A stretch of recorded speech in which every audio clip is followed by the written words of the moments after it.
So there seems to be a lot of interest in the Russian military recently, so I decided to make a course on the Red Army in World War II. 19 different parts. I start with digging up the best books on the Red Army. And after you read these books, you can really understand the Red Army in World War II.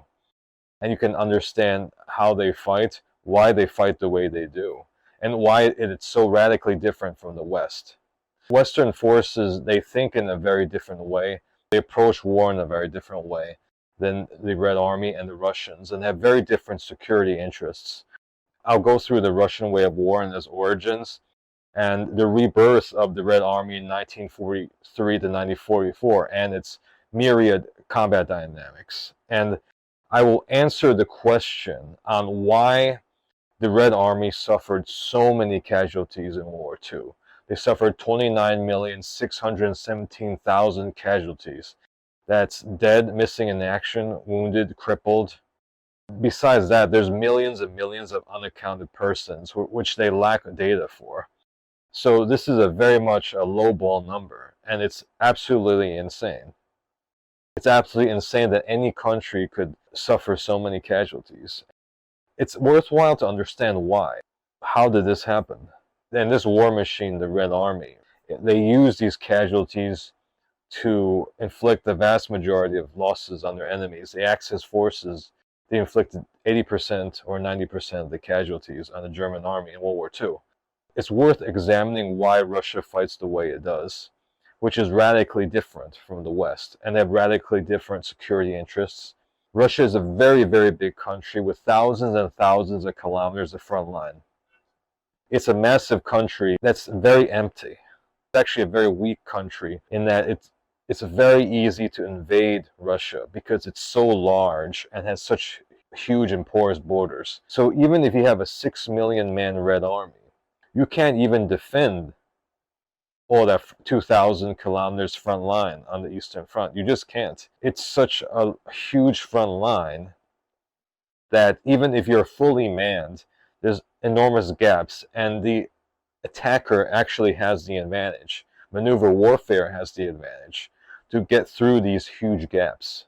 So the Russian state and the Red Army, their security interests are heavily due to this type of geography. That's why their army is so enormous. That's why they seek to mobilize the whole male population. Why they attack as a form of defense. They attack all the time. They're trying to deny the enemy, which in their eyes is the combined West, any sort of initiative. Understanding the Russian army in World War II, which was called the Red Army, and after World War II was called the Soviet Army, I'm often reminded of the quote by Sun Tzu or Sun Tzu, and it's, if you know the enemy and know yourself, you need not fear the result of 100 battles. If you know yourself but not the enemy, for every victory gained, you will also suffer a defeat. If you know neither the enemy nor yourself, you will succumb in every battle. If you want to understand current events and you want to understand the Eastern Front of World War II, which is continental warfare, you have to go back to an earlier time period. You have to go back to the Russian Civil War, and even before that, the Russo-Japanese War, and understand the Russian military thinking and combat doctrine that emerged in the 1920s and 1930s. After the communists achieved victory in the Russian Civil War, they created this thing called the Red Army, and it was the Red Army of the workers and peasants. If you hear the Red Army of workers and peasants, that's the proletariat, and that's something very Marxist-Leninist like terminology. But it's also a recognition that Russia was a developing country and not as developed as their potential enemies, the combined West. Their whole security interest is about repelling an invasion of their country or invading other countries to create buffer zones. They create these buffer zones in order to keep the combined West as far away as their key cities, Moscow and St. Petersburg, and also their industrialized areas like Kiev and Kharkov and the Donbass. They acknowledge that they are not technologically that advanced compared to the West. So what the Soviets did was they industrialized. The biggest reason why they industrialized was for their security interests. They wanted to be able to defend themselves and be able to wield power. So they launched this absolutely ruthless industrialization program, which cost the lives of millions and millions of people. And they were able to create a centrally planned economy, a centrally planned war economy. But the problem was that it was centrally planned. When things are centrally planned, there's a lot of misallocation of resources. So they have a Russian industry that's produced huge numbers of tanks, huge numbers of aircraft, huge numbers of tube artillery. But it doesn't produce enough motor vehicles, it doesn't produce enough ammunition. The ammunition is woefully inadequate for the number of tubes they have. And it gets worse because in Barbarossa, the Germans literally occupied 303 munition plants all across the Western Soviet Union. And they're short of ammo, and also their electronics and communications industries are really behind the West. So in terms of battlefield communications, even until the end of the war, even with all the Lend-Lease deliveries, they're still pretty much behind the West, and their troops suffer accordingly. You have an industry that's not really balanced, a military-industrial complex that's not entirely balanced, and you have problems with the country itself. The country itself is actually mostly a third world country. The average Russian peasant, the average Russian worker only has a few years of schooling. Especially in the Russian villages, the life is very pre-industrial, basically. So you have a very low standard of education, and you have a limited proportion of your population that's actually educated. So the army of workers and peasants will have to match that certain level of education. It can't be highly professional and highly educated like the Wehrmacht or like some of the top echelons of the British and US Army. These people, they can't even read. They can barely read. So you have this elephant in the room where a lot of their troop training isn't great, and you have to institute very centralized control mechanisms from the top down, because you have a lot of undertrained troops. You have some troops that are actually well trained. You have airborne forces, you have armored forces that they're better trained. You have a lot of educational defects, and you don't have professional NCO corps. So they have to create this military system with basically a lot of social defects. And even a lot of the white officers of the Tsarist Imperial Russia regime, who actually populated the upper ranks of the Red Army after the communist victory. They knew that morale was a big issue with the Russians. Russia is a very, very big country with a lot of different districts. It's very multi-ethnic. The people are actually not too keen to fighting to the last man for the regime. They're just not. In the Russian Civil War, millions and millions of people actually just deserted. And in World War I, you see the breakdown in the Russian army. So in order to control these people, you have top-down orders-based system, and you have to have a police state inside of the army itself. You know, the infamous commissars, the penal companies and battalions, and you have very, very draconian punishments. If you do something wrong, you might get court-martialed. And it's a lot of Red Army veterans would say that they had the enemy, which was the Germans, but they also had an enemy, and it was themselves. It was their officers. And it was the system, the terrifying bureaucracy they were trapped in. Basically a soldier-slave system. So you have this military-industrial complex that can produce the most tanks in the world. There was a time I believe they produced the most aircraft in the world, at least in the beginning. And until then, they were surpassed by the United States. Crazy amounts of artillery pieces and anti-tank guns and tube artillery of all sorts. And you have these great production potentials, but they're missing a lot of the force multipliers, the complements, and the training and the organization structures to really optimize each piece of equipment. You also have the security interests of defending a gigantic front line. This means that they have to go for quantity over quality. And that's what happens to the Red Army, right? So the Red Army before Barbarossa, they expand from 1.5 million people to under 6 million people. And the quality is completely diluted down, and it's just super low quality combat forces. But the thing is, when you have so many lower quality forces, at least you can defend a really long front line. Even though the troops are pretty indifferent in quality, they aren't very efficient either.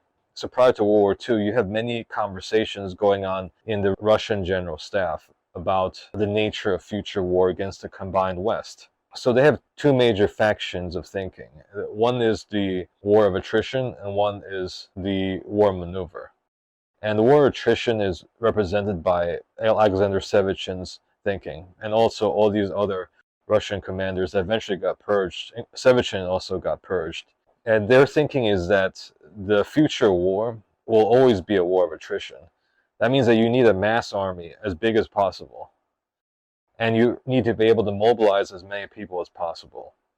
And you need to be able to absorb as many losses as possible. And in actuality, the military aspect of warfare is actually a small portion of the strategic value of armed conflict.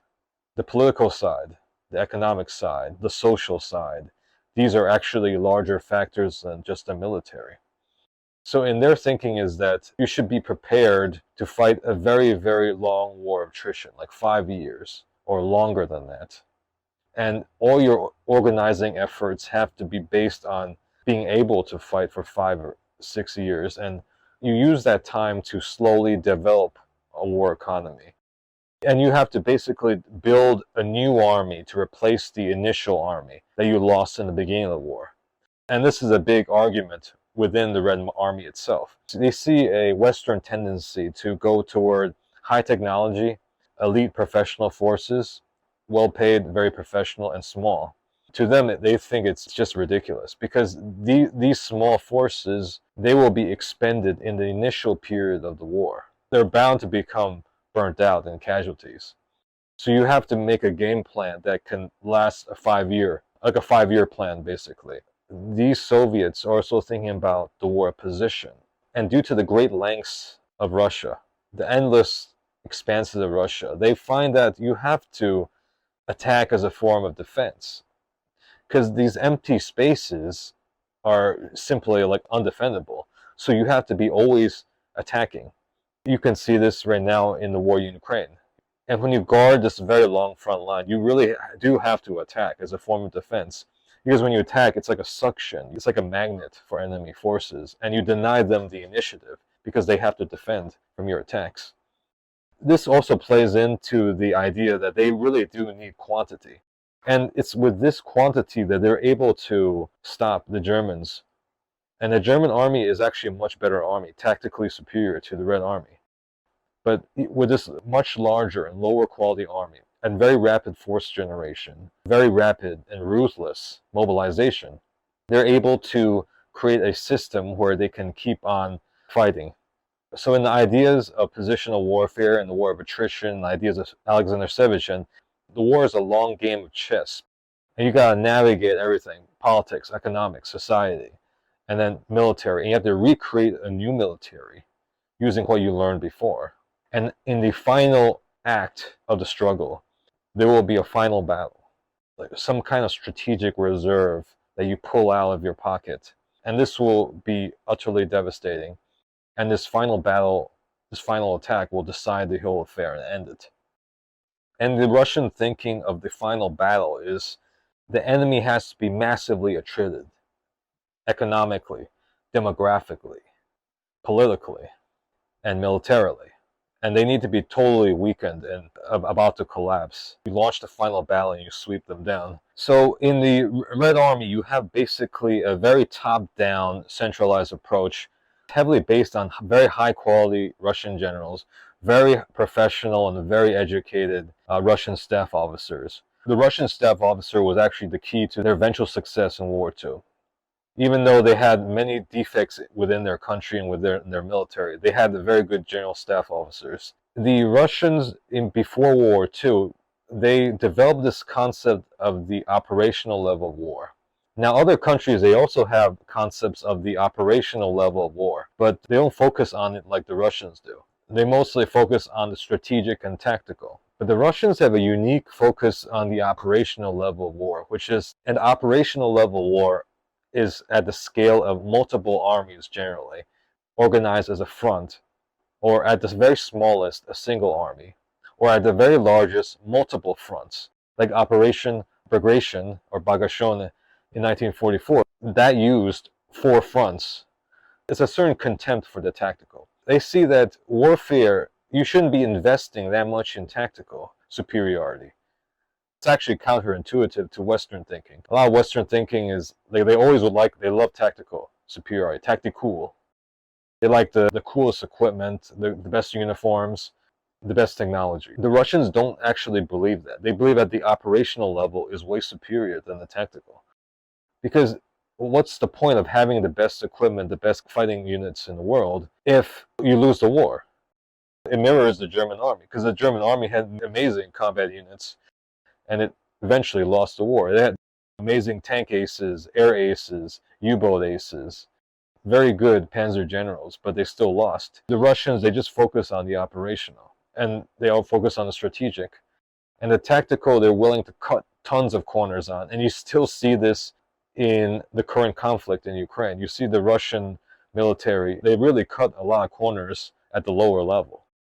Their goal is always to maximize strategic power and operational power. So the communist legacy of Russia gives them a certain paranoia against the combined West. They know that Russia is very big and very weak because it has such massive borders and it's so easy to invade.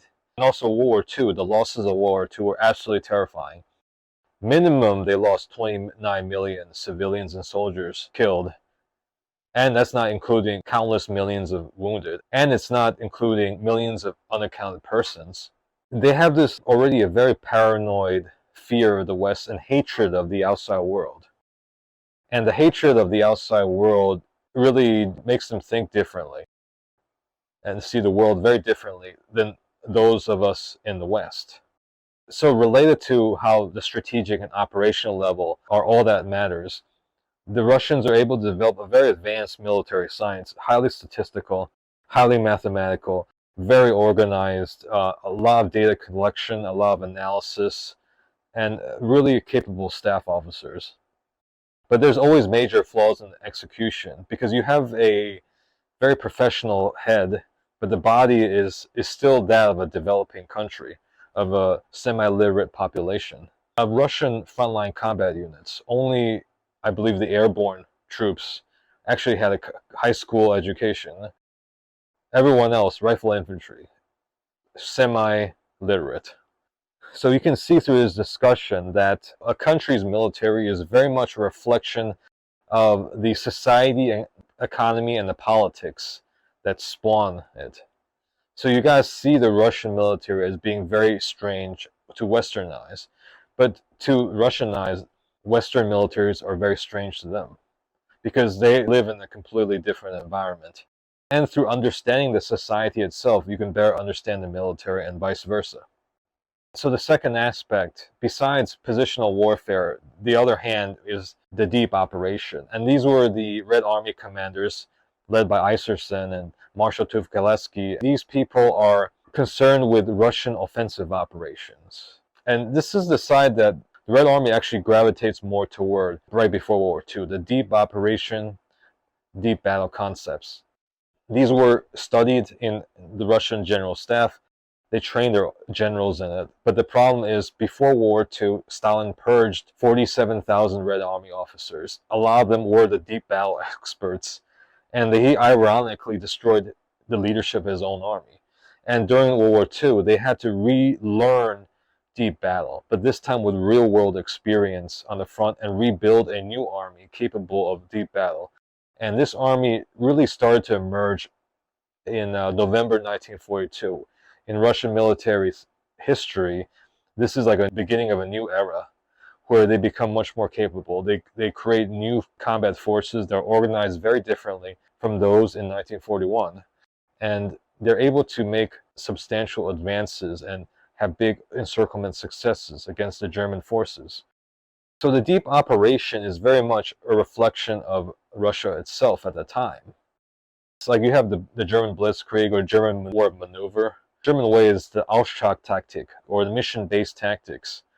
It's very much a bottoms-up approach. The German system is well known. It's actually quite admired because of its tactical efficiency, and it requires very educated officers, very educated NCOs, very high initiative, highly skilled soldiers.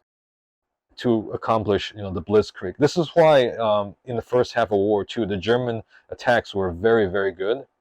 And in the second half of the war, when they suffered so many losses, they couldn't rebuild their army back to the same level, and they were losing the competitive game. Their enemies were adapting to their tactics, and they weren't able to counter these adaptations, these innovations. That's why their system actually eventually failed all the time. The German offensive system, the Auftrag tactic, the mission-based orders. The Russian method is based on lower quality, which makes it more easy to control. You don't need these elite units, elite panzer divisions or anything, or elite professional soldiers and airborne and special forces. You don't need these things. You just need very good general staff planning for the deep operation and the Soviet blitzkrieg. The deep battle is very robust. It has a very difficult learning curve because Russian general staff officers, they screw up so much in 41 and 42. So many of their offensives fail, like the Rezev meat grinder against the Ninth Army. You're talking about these failures that cost over 1 million casualties in some cases. It's absolutely terrifying. Apocalyptic. I mean, that's what the Eastern Front is to me. It's like a tornado of horror that's more horrifying than any single horror movie I can ever think of. The deep operation is basically a top-down, centralized blitzkrieg that uses lower quality troops and can always be used with lower quality troops. So the idea of the deep operation is you attack on a wide front, and blitzkrieg is you attack on a very narrow front with elite forces to break through. With deep operation, you use the combined armies, the regular rifle artillery forces, to put moderate level of pressure all across the front. And then you select breakthrough areas. And these breakthrough areas, you have these multiple echelons of combined arms forces. You have infantry, lots of armor, lots and lots of artillery and air power. And you also bring in your combat engineers. These forces prepare for the breakthrough. The combined armies, they break through. They widen the breach. Send in your armored forces to exploit. Once your armored forces attacks the rear of the German defenses, very deep, talking about 100 kilometers, even more, in some of the more successful Red Army offensive operations, the entire front then fans out. The combined arms armies move up. You see these great advances. And this is something that only the Soviet system can maintain, because these deep operations, generally speaking, were very costly in casualties. It's actually in the minority of cases where the Germans actually suffered more casualties than the Russians. So the Red Army, eventually, they're able to reform. The reform process largely takes place in 1942 and 1943. And it's a very, very painful process. It only becomes mature in 1943 at the Battle of Kursk. You start to see a much more reliable level of performance, and the Red Army gets much better in 44 and 45. As Russian general staffs, they get a lot more experience. Russian generals get a lot more experience. Russian troops get a lot more experience. They're able to achieve bigger results with the casualties that they suffer. The key aspect of Russian military reform, and this has a lot to do with the Russian idea of positional war and the Russian long war of attrition, even before World War II by Sevchin and his camp, is the idea that you have to recreate a new army after the initial period of the war consumes the pre-war army. They work on so many things, work on logistics. They improve their supply capability. They improve their road building ability, transport, construction, repair, including mobile repair stations for tanks. They basically redesigned their combat units to be more sustainable in long-range offensive operations, create hundreds of new communication units with radios to improve command and control. They introduce more air-ground control units. They attach air armies to fronts, and this becomes the tactical air power of the front to be concentrated in certain areas, with medium bombers and ground attack aircraft like the IL-2. And they really expand their combat engineering capability, including assault engineers, mining, and many other functions that are vital for offensive operations. This also includes bridging units. And they bring back the Rifle Corps Command Headquarters. It really optimizes their rifle divisions. And they create artillery divisions by pulling all of these disparate artillery formations and combining them into these massive structures that are able to coordinate breakthrough fires and allow the execution of deep operations to be done much more efficiently. They also expand their anti-aircraft divisions. These anti-aircraft divisions defend the entire rear area of the Soviet front. There's also an expansion of tank destroyers, Su-152, Isu-122, these big self-propelled guns. They create these new systems to really expand their anti-tank power. And they massively expand their anti-tank gun systems and their anti-tank gun combined arms formations. So this creates a situation where it becomes very difficult for the Germans to attack without running into all of these self-propelled guns, all of these anti-tank guns, and all of these minefields. It just makes breaking through so much more difficult than 1941. Then you have the tank armies. They bring back the tank army and they make them bigger and better than ever before. They upgrade the tank corps and mechanized corps to be like armored divisions. The mechanized corps in particular is actually more like a Western armored division, which is unusual for the Soviets. So throughout this war, the German point of view is that fighting the Soviets was a very rude awakening. They had fought the British and they fought the French and they had blitzkrieg in the West. Those guys were just basically child's play compared to the Soviets. And Barbarossa found the Soviets either to be completely fanatical, fighting to the last man, inflicting heavy losses on attacking German forces, and these were the best German soldiers of World War II, the 1941 cadre. And you have Russian troops that surrendered very easily. It was a very strange and surreal experience for them as they invaded Russia to encounter such a strange army, and also an army that was completely ruthless in the attack, that fought without any regard for casualties. They were absolutely shocked by this. They had never seen this before. And a lot of the German failure in Barbarossa is that they assumed that the Soviets were only half as powerful as they were. And the thing is, you can't really blame them that much because in history, there hasn't been an army that fought like them in so long. You can't even think of any army like the Red Army.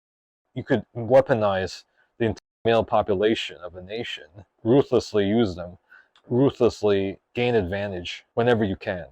So in my series, I'll decisively answer why the Soviet Union had a minimum of 29,617,000 casualties. The thing is, the Red Army created a war-winning system that had many flaws that were inherent in the condition of the Soviet Union at the time. Why were there so many losses? They were very powerful, but they also suffered so many losses.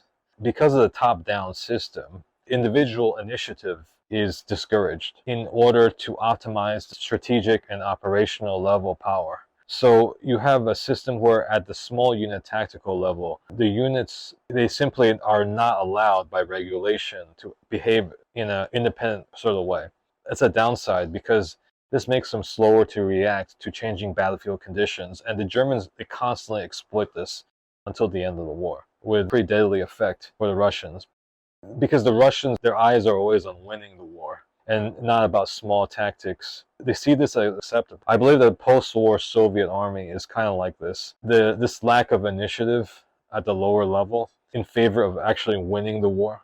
So you have the orders-based command culture, you have the ruthless military policing inside the Red Army. The tactics and organization are also aimed at gaining the initiative all the time, no matter the cost.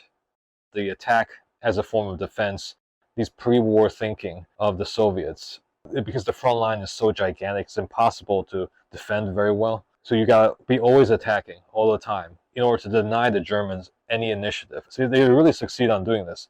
Actually, if you study the Eastern Front very carefully, especially even in Barbarossa, where supposedly the Russians are on the defense, it actually looks like the Russians are attacking most of the time in Barbarossa.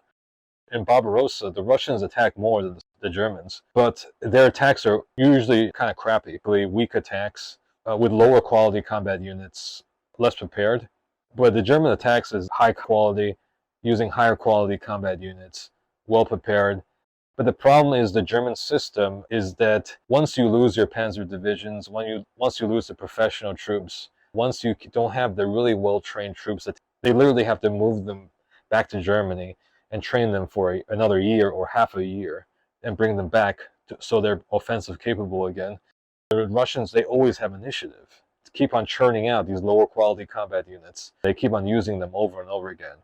And this results in these monstrous casualties. I mean, 5 times that of the Germans, 3 times that of the Germans, very often.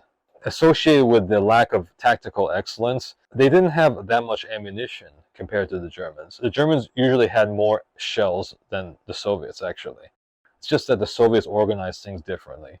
Even though the Soviets always had vastly superior numbers of tanks and tube artillery, they used it in a way that reflected what they had a lot of and what they didn't have a lot of. So they often manhandled the anti-tank gun forward and manhandled the tube artillery forward and attacked German positions very close. Tons and tons of close combat. PPSH submachine gun, they just stormed forward. They relied so much on close combat with tanks, infantry, and artillery. In offensive operations, even in the last year of the war, they would actually take the artillery division, and the artillery division, they would manhandle those huge artillery pieces forward, and they would blast Königsberg, Berlin. They blast them like point blank range. And of course, the crews are just there. They're just people wearing uniforms, and they can get shot at, and they can just completely different from the Western way. The U.S. Army and the British Army, they just leveraged firepower. Strategic bombing, airstrikes. U.S. Army and British Army, they launched these air campaigns that were 100,000 sorties. They would weaken the German forces in the rear. This saved them a lot of blood in the front line. They would also do artillery attrition. They would shoot 10 times the Germans in terms of shell fire and inflict maximum damage with the shells to minimize their own infantry losses. But the Russians, they're basically peer competitors in the artillery field with the Germans. It's so much close combat for them. And they have to take so many losses in close combat to achieve the Soviet blitzkrieg, the deep operation. They really have a hard time, but they manage to succeed because their system is so completely ruthless. This extends to also armored units. It's interesting that most of their armored units are either small independent armored units or tank corps. They have small numbers of mechanized corps, but these are the exception rather than the rule. And these tank corps, they're very heavy on tanks, but relatively light on support assets. Not that many engineers, very few mechanized infantry or motorized infantry, usually no mechanized infantry at all, which is crazy. Compare that to a U.S. Armored Division, which has a battalion of mechanized infantry to support each tank battalion. They don't even have that. What they do have is they have infantry that ride on top of the tanks. Think about it. Tank riders. Anyone who studied World War II have seen those pictures of the Soviet tank rider, and they're always on the tank, and these men are completely exposed. They storm forward and they attack. Rifle fire, MG fire will just cut them down if they're not careful. Very dangerous. They don't have those sophisticated troop carriers that are bulletproof to protect them. If an artillery shell explodes near them, they can all catch fragments. This is the ruthless logic that they always had because they want to optimize the operational power. So to optimize operational power, you don't produce armored troop carriers, you produce more tanks. So they just produce more tanks instead of producing armored troop carriers. And that's a conscious economic decision that they made. So you have mechanized corps that is similar to the Western forces, but then you have very kind of cruder armored units that they use. And these armored units, they also are weaker in reconnaissance assets as well, and communications assets as well. To give you an example, the 5th Guards Tank Army, an elite force with the best Russian soldiers, this force had only the same amount of radios as a single U.S. infantry division in 1945. I mean, it reflects, these economic weaknesses that the Soviets had with communications and also with their chemical industry, just not enough ammo. The Russian system of deep battle and positional warfare ends up being incredibly costly. This reflects also the training system of the Soviets and the low standard of education of the worker and peasants. But they have very good generals, they have very good general staff officers, and they're very good planners. So what they do is they rebuild these units very, very quickly. Very, very fast turnover, very sloppy training. And they send them in, and they use them over and over again. In the end, with this very bloody system, the Soviet Union won the war on the Eastern Front, and they inflicted 80% of the casualties on the Germans in World War II. The ruthless top-down system, it won, but dispersing through excessive numbers of men and equipment, created a legacy where the Great Patriotic War, which is what it's called in Russia, is basically tremendous scar tissue in the soul of Russia. And we still deal with it today because you have a hatred of the combined West and a distrust of the combined West. Also externally, there's also a hatred and distrust of Russia itself.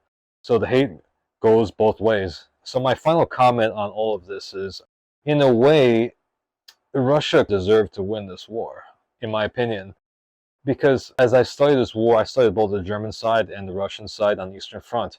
It's just that the Russians were so absolutely ruthless. They made the Third Reich look like choir boys sometimes.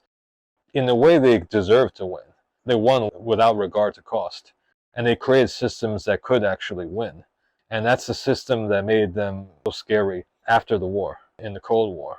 So this is kind of like a taste of what I'm going to talk about in future videos. I'm going to cover all of these aspects, these pre-war aspects of the Red Army, and also cover the Red Army reform. This will be organized in a way that it's like a course. And then if you read those books, you'll come out a new person because you'll really, really understand the Russian way of war, the Russian thinking, and the Russian combat doctrine a lot better. And it helps you understand current events as well, because you understand the baseline where all of this originated from. So I've chosen 3 of the best books on how to understand close combat in the Red Army on the Eastern Front in World War II. I chose 1 book on infantrymen, 1 book on the T-34 tanker, and 1 book on the anti-tank gunners. These were the 3 close combat arms that suffered the absolute worst casualties in World War II and were directly responsible for the Red Army's success in attack and defense. The first book I selected is Penalty Strike, The Memoirs of a Red Army Penal Company Commander, 1943 to 1945, by Alexander Pilchin. Penalty Strike is one of the most detailed and insightful accounts on how the Red Army infantrymen fought in World War II. Any student of the Eastern Front should read this book to get a real feel for the Red Army infantry attack. It is terrifying and it's utterly brutal. It should be noted that more Russian soldiers perished in World War II than any other nationality. It's here where you can understand why. The brutal practice of using penal companies and battalions in the Russian military has a long history, and they're still being used right now in the war in Ukraine. In the Eastern Front in World War II, both the Germans and the Soviets made use of punishment battalions. The German version of the penal battalion was called the Straf Battalion. In the Red Army in World War II, the penal companies and battalions were considered specialized assets, and they were allocated to fronts and armies as a special assault unit to be held in reserve for the most dangerous combat tasks. The penal units suffered horrific casualties and had to be refilled over and over again with new recruits. The author of this detailed memoir, Red Army officer Alexander Pilchin, was a platoon commander in a penal company. The action takes place in the second half of World War II, especially in 1944 and 1945, when the Red Army was winning all the time and successfully conducting really powerful long-range offensive operations. Penal assault units were the shock troops used as the first wave to break through the German defenses. Alexander Pilchin's penal company launched attacks to support famous battles like Operation Bagration or Bagashone and the Vistula-Oder offensive. This book describes the organization, training, and equipment of penal assault units and all of the different combat personalities Alexander knew as a commander. And also it provides a detailed insight into the day-to-day life of a penal assault company. The Strafniki were composed of Russian officers and men who were charged with military offenses mixed with convicted criminals. Heroic service in such a unit would clear and expunge their official records. If they fell in battle, their records would also be scrubbed. After a period of time, prisoner soldiers would be awarded their freedom. They could return to their old units with their original ranks reinstated. So once a convict was sent to the penal company, they could purify themselves by heroic service to the state, by spilling their blood, and spilling the blood of their enemies. But despite their cruel fate, the men of the Penal Assault Company fought with tremendous determination. They routinely suffered 80% casualties or even worse. In some battles, only 15 men were left standing. But before every attack, they cried the words "Za Stalina," for Stalin. They still believed in the state, they believed in socialism, and they still believed in the fight for their country. The second important book on close combat in World War II is T-34 in Action, compiled by Artem Drabkin. The T-34 is a legendary weapon in World War II, but it was also a weapon system that's shrouded in myth, and also shrouded in many contradictions. Some German generals would call it the best tank of World War II, but on closer examination, it was actually a mixed bag. The T-34 was a tank with many innovative design features, but at the same time, it was also very crude and very cheap to maintain. And in combat, it was considered a semi-disposable asset. The T-34 was inherently wedded to Russian armored warfare doctrines and deep offensive operations. As a result of such bold combat employment, the T-34 has the status of a tank that was destroyed the most in World War II. Some estimates put it at 45,000 T-34s lost. But the huge losses of the T-34 brought the Soviet final victory in World War II. Artem Drabkin has interviewed 11 T-34 combat veterans and compiled their military experience into this book. This makes the book very valuable for students of the Eastern Front, as the Red Army tanker was a prime component of their fighting power. We get vivid accounts of tank-to-tank combat and close infantry support, and also scary encounters with German artillery and airstrikes. It is also insightful about T-34 tank tactics at the platoon, company, and battalion level. Like the Russian penal assault infantry, Russian tankers took huge losses in both the attack and defense. The experiences here reflect that. Russian training was mixed for both infantry and armor. Some Russian troops and tankers had modest training, while others had very little training at all. A lot of tankers actually had to do most of their real training at the front, and mistakes at the front could cost them their lives. A common training technique was to send new crews to T-34 factories as workers to become more familiar with the equipment. As a whole, these interviews show that the Red Army tanker training was beneath Western standards. They didn't do enough gunnery practice and live firing, and they didn't do enough combined arms maneuvers. The best trained Russian tankers were the tank commanders, who were sent to special tactical schools to learn how to lead platoons, companies, and battalions. While the T-34 was visually very impressive with the fast engine, good armor, and a good main cannon, the problems of the T-34 was actually internal. The optics for the main cannon was pretty low quality compared to the German optics, and relatively inaccurate. There was also poor ventilation in the turret, poor vision slits, and problems with the machine guns. There was also bad escape hatches for the crews. Quality control for the T-34 in reality was also questionable, with many tanks having some sort of production defect and teething trouble. So to sum things up, the T-34 in the inside was actually much inferior to the German tanks. But the T-34's advantage was that it was super cheap compared to something expensive like the Panzer III and Panzer IV, and it could be produced very quickly. Like the Russian infantrymen, the Russian tanker not only fought the Germans, but they also fought their superiors and the whole system they were placed under. The tactics of the Red Army were very ruthless, and their superiors placed a low value on the lives of their men. That was the nature of the Red Army. It was a prison, so to speak, of soldiers, a bureaucratic hell with its own internal police state. So it was hard being a Russian tanker. Tankers not only feared being burnt alive inside of their tanks, but they also feared making mistakes, because if they made mistakes, they could be sent to penal companies and battalions as infantrymen. But overall, it was still dangerous being a Red Army tanker. It was a dangerous job, and they suffered heavy losses. Due to tactical shortcomings, it's notable that throughout the war, the German army had many high-scoring tank aces, and the most common tank that they knocked out was the T-34. Nearly every German assault gun unit, tank destroyer unit had aces of some sort. But you can see that the Russians went to war with a highly imperfect tank force, but they had the numbers, and they used the numbers to achieve final victory in World War II. The third important book is on the anti-tank gunner. The anti-tank gunner is highly underrated in popular understanding of the Eastern Front in World War II. The reason why is Western forces don't use anti-tank guns like the Russians do. The Russians used anti-tank guns a lot in close combat. They also use a lot of light artillery pieces in close combat as well, manhandled and shot directly at point-blank range.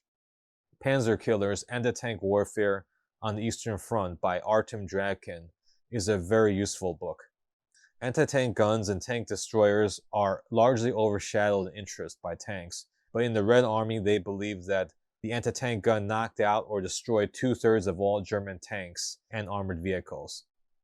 Tens of thousands of anti-tank guns were lost in World War II, in both the attack and defense. They were responsible for screening off and protecting the massive Eastern Front, which was over 1,800 kilometers long. The Red Army Anti-Tank Battery, which eventually evolved into the dreaded Pack Front, or Combined Arms Anti-Tank Zone, or Anti-Tank Belt, became the main reason why German armored offensive operations routinely failed in the second half of World War II. The anti-tank gun batteries were massed together and combined with minefields laid by combat engineers and specialized mine-laying units. They were protected by machine gun-equipped infantrymen and supported by massed units of anti-tank riflemen. These combined arms anti-tank forces were placed under centralized command, and they were backed up with self-propelled tank destroyers and other reserves. The most obvious success of the anti-tank gun was in the Battle of Kursk, where the anti-tank gun belts knocked the wind out of the German armored offensive. But despite the success of the anti-tank gun in stopping German attacks and blunting their attacks, being an anti-tank gunner was very hazardous. These anti-tank gun crews suffered horrific losses. The reason why is they were vulnerable to skillful German attacks. Russian anti-tank gun crews suffered heavy losses by German long-range cannon fire, artillery strikes, air strikes, and skillful use of German infantry attacks. In a way like the Soviet tanks, the anti-tank guns were reliant on their huge production numbers to keep on fighting. And unique to the Red Army was how they used the anti-tank guns very boldly in the attack. They maneuvered 45mm guns, 76mm guns in close range as direct fire support for the infantrymen. Panzer Killers is a very good collection of veterans' accounts of Soviet anti-tank gun crews. It covers not only the crews of the ubiquitous 45mm and 76mm Zis gun, but also the anti-tank rifle gunners and the crews of the Su-152 heavy self-propelled tank destroyer. Panzer Killers is very tactical, and you get a real sense of how these different weapon systems operated.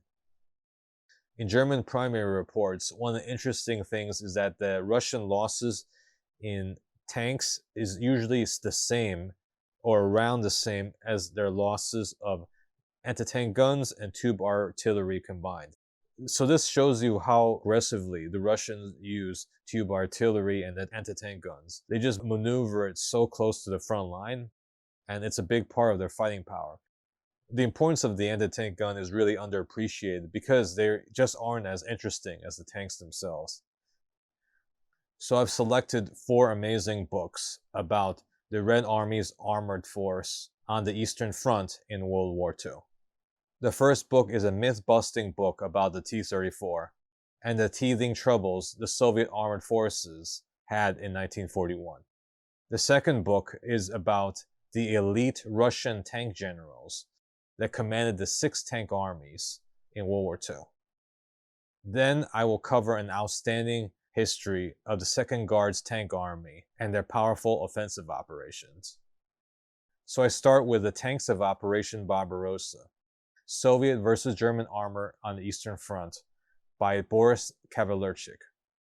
Boris is a mechanical engineer and retired officer of the Soviet Army that researched this book in the Soviet archives to bust apart myths about the T-34 and to clarify the combined arms operations and the actual military reality of the tank in 1941. He clarifies the reality of armored warfare in 1941, and he covers both sides, Russian and German. The purpose of his research is to analyze comprehensively the tanks used on both sides and their real combat effectiveness. Despite having 4 times more tanks, the Soviets had less combat power than the Germans due to the poor standard of their training, the poor standard of their organization, and the lack of combined arms. The Red Army's tank force, much of it organized in less than half-trained and half-developed mechanized corps, fell apart when subjected to powerful German combined arms operations. In comparison to the Soviets, the Germans were the masters of armored warfare, with far more experience and expertise. To make matters worse, the Russian anti-tank forces were plagued with quality control problems with their anti-tank ammunition. The ubiquitous 45mm tank and anti-tank guns had ammunition that shattered rather than penetrated, and had issues penetrating even the relatively thin German armor. The author also exposes the myth of the legendary T-34. He reveals, just as Red Army combat variants have, that the T-34 was actually a mixed bag. It had a few good design features like the 76mm gun, its wide tracks, good speed, and good armor, but the tank's internals were low quality, and the tank itself suffered from serious quality control problems in the first half of World War II. For instance, the T-34 was relatively blind compared to German tanks, with poor vision blocks. There was bad crew layout, and it was very cramped with terrible ventilation. The majority of T-34s were also missing two-way radios and could not communicate to the standards of the German panzers. The optics of the main cannon were poor and relatively inaccurate compared to the Germans. The T-34 was also very loud compared to the German Panzer III medium tank. The T-34 engines and tracks could be heard up to 1 kilometer away, while the Panzer III only 200 meters. Quality control problems ensured that at best the T-34 could move 180 miles without mechanical failure, and in frontline conditions, it was actually far less. Worse, the T-34 was so cramped and awkward that the crews had trouble exiting them quickly when they were penetrated and knocked out by enemy fire. The crews were always at risk at being burned alive by diesel fuel, turning the tank into a funeral pyre. There were also serious flaws in Red Army tactical doctrine, such as tank commanders being trained to fight with the hatches closed rather than open with armored cupola, like in the German Army. This made Red Army tanks unusually blind and prone to blunder into ambushes. Combine that with poor battlefield communications, a low standard of training, and cooperation with infantry, and it was a recipe for heavy losses. As a result, the Red Army's vast tank armada, the largest in the world, ended up underperforming and in 1941 resembled a parade ground army. So this seems really harsh. What happened to the Red Army tank force was that it reinvented itself in wartime conditions, and it rebuilt and recreated itself from the ashes of defeat in 1941. And a new Red Army armored force emerged like a phoenix rising from the ashes. And it's the phoenix that I'm talking about in the second, third, and fourth book. The second book is Red Army Tank Commanders, The Armored Guards, by Colonel Richard N. Armstrong. The tank army was the Soviet Union's elite and most powerful combat force, equipped with a higher standard of troops and a far higher standard of equipment than the regular combined arms armies. It was intended to be the rainmaker of the Soviet deep operation or deep battle.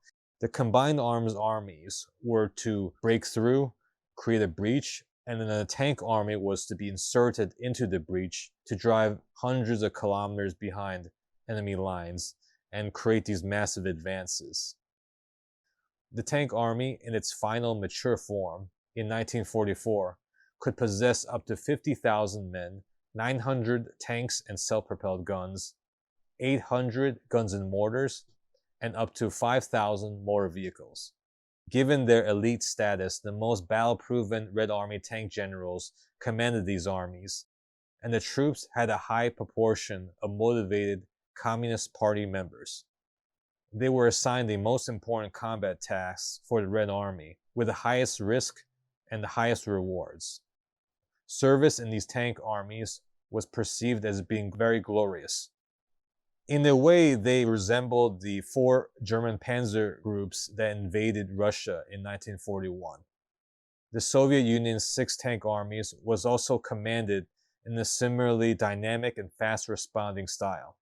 While they still operated within the orders-based command system, there was a lot more initiative by lower-level commanders within the context of the tank army, like Panzer Group 2 Guderian or Panzer Group 3 Hoss, 2nd Tank Army's Bogdanov, and 3rd Tank Army's Rabalko were responsible for attacking deep behind enemy lines and achieving encirclements of massive enemy forces. They could also be used as a reserve to break through the final crust of German defenses in case the regular combined arms armies failed. The tank armies inflicted enormous losses on the German forces, and they were the most combat efficient of the Russian armies. They carried the Red Army from Stalingrad to Berlin. Red Army tank commanders, the Armored Guards, profiles the 6 key Soviet tank commanders that led the 6 tank armies. 1st Tank Army was led by General Katukov. 2nd Tank Army was led by General Bogdanov. 3rd Tank Army by Rabalko. 4th Tank Army by Lyushenko. 5th Tank Army by Rotmistrov. And 6th Tank Army by Kravchenko. Each tank commander's combat career is presented along with a detailed analysis of their leadership, combat tactics, and command style. General Katukov of the 1st Tank Army would follow Stavka's orders the closest. He had good relations with his staff and would accept collective decisions. Like the Germans, he allowed the troops under his command the freedom to fight in the way they saw fit, as long as they achieved victory. General Bogdanov of the 2nd Tank Army was a more aloof general. He relied heavily on his chief of staff to create plans and would make the final decision after hearing all the proposals. General Rabalko of the 3rd Tank Army valued his staff's proposals and closely supervised his staff in executing their orders. Rabalko also tended to be dynamic in command, making changes rapidly on the fly. He improvised a lot. General Lyushenko of the 4th Tank Army loosely supervised his staff and allowed them to execute orders themselves. He, like Rabalko, was dynamic in command and also improvised a lot too. General Rotmistrov of the 5th Tank Army kept a tight rein on the staff, requiring constant feedback during battles.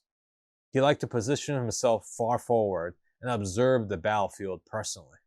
He was a military educator and tried to fight by the book.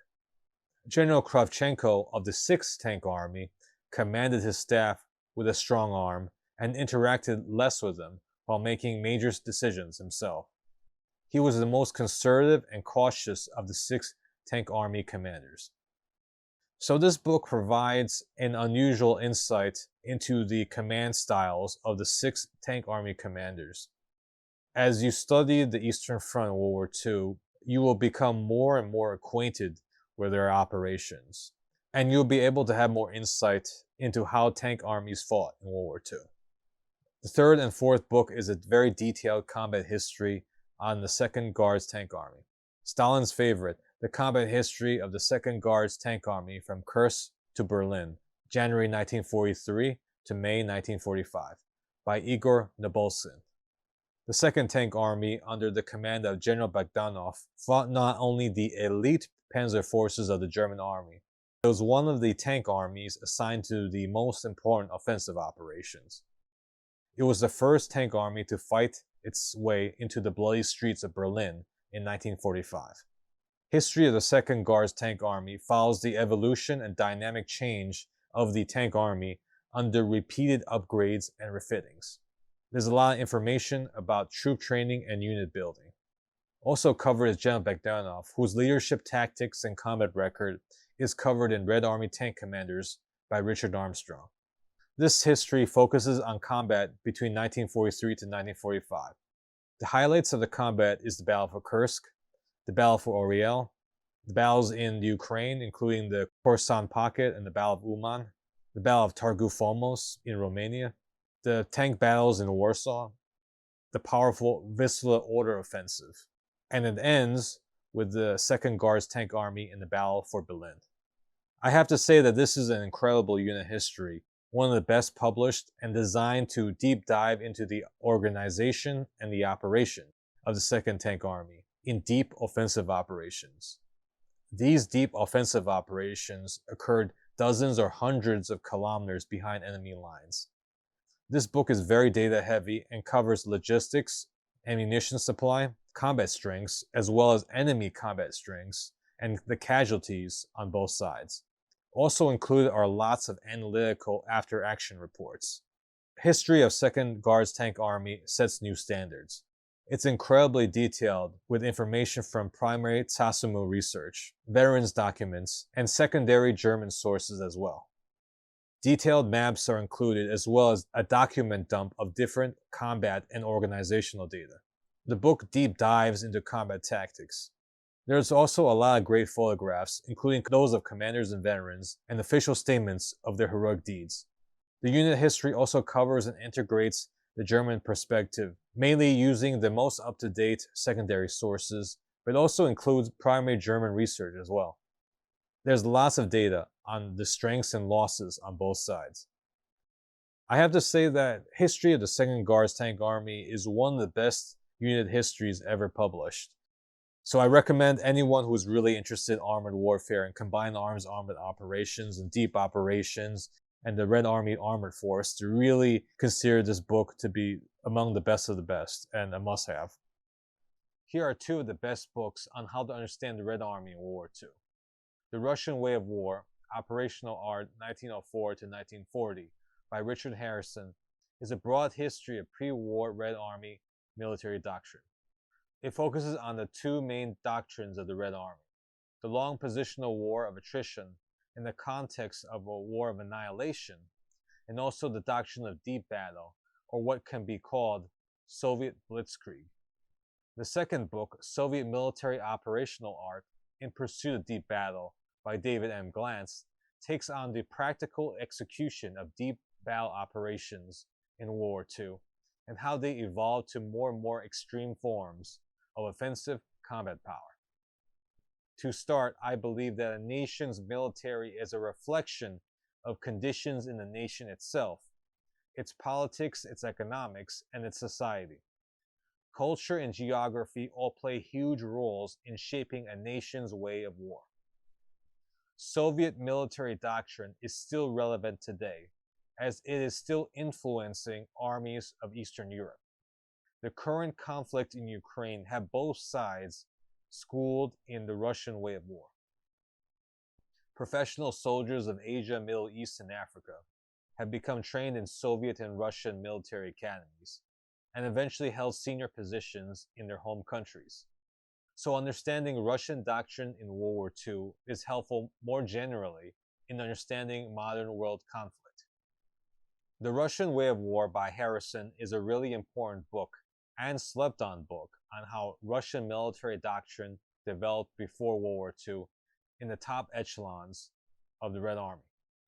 It answers the underlying question why the Russian way of war is so different and so unusual compared to the West. This book integrates politics, economics, and society. How the Russo-Japanese War, World War I, and the Russian Civil War created the Red Army's doctrine. This book shows why the Red Army of workers and peasants had a strong bias towards mass. How the doctrinal development of Russian deep battle or the Soviet Blitzkrieg, came about. What the Russian war of attrition and long war position actually is, and why Russia generates so much combat power in the second half of World War II, yet still suffers such heavy casualties, and why they were so feared in the Cold War. You will understand the impact of the purges prior to World War II and the eventual rebirth of the Red Army as a powerful offensive force from the ashes of defeat in 1941. Soviet military operational art, In Pursuit of Deep Battle by Glantz, is a great complement and expansion to the Russian way of war. It's more advanced and should be read after that. This is one of David M. Glantz's most important books, yet it's also slept on. It's about the Russian approach to war, which is uniquely focused on the operations of a larger scale than the West, and is centrally controlled, top-down, bureaucracy, as opposed to the more tactical, bombs-up approach of their enemies, the German army, in World War II. Soviet military operational art, In Pursuit of Deep Battle, provides the organizational schematics of Soviet offensive and defensive operations at the operational level, mainly at the level of fronts, which are groups of armies, and individual armies before World War II, during World War II, and after World War II. You will learn how the Russians used combined arms warfare and different tactical units, and how they changed from period to period. Most importantly, you can see how they changed so much between each year in World War II. It's incredibly dense and detailed, lots of diagrams and schematics. You will get a history and explanation of what Soviet military science is and how to think in the Soviet military, which is very different from the West. The importance of this book is that it allows you to study the Eastern Front battles with a much higher level of understanding of the Red Army. The Red Army was born out of the Soviet Union, which was a rapidly developing country with a profoundly authoritarian and feudal past. This tyranny commanded a large mass of semi-literate workers and peasants. The country was very ethnically diverse and large, and there was traditionally always morale problems in the army. During the Russian Civil War, millions of conscripted peasants just deserted from the Red Army. To counter this after the Russian Civil War, Marxist ideology infiltrated the army and controlled it from within like a police state.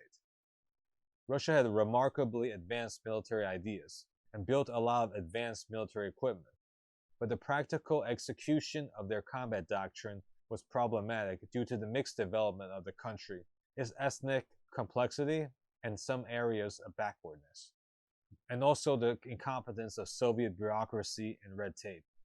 But binding everything together was the savage energy of the Soviets, who had a bias toward action. Russian experiences in the first half of the 20th century, first in the Russo-Japanese War of 1905, World War I, and the Russian Civil War, created fertile ground for military reform.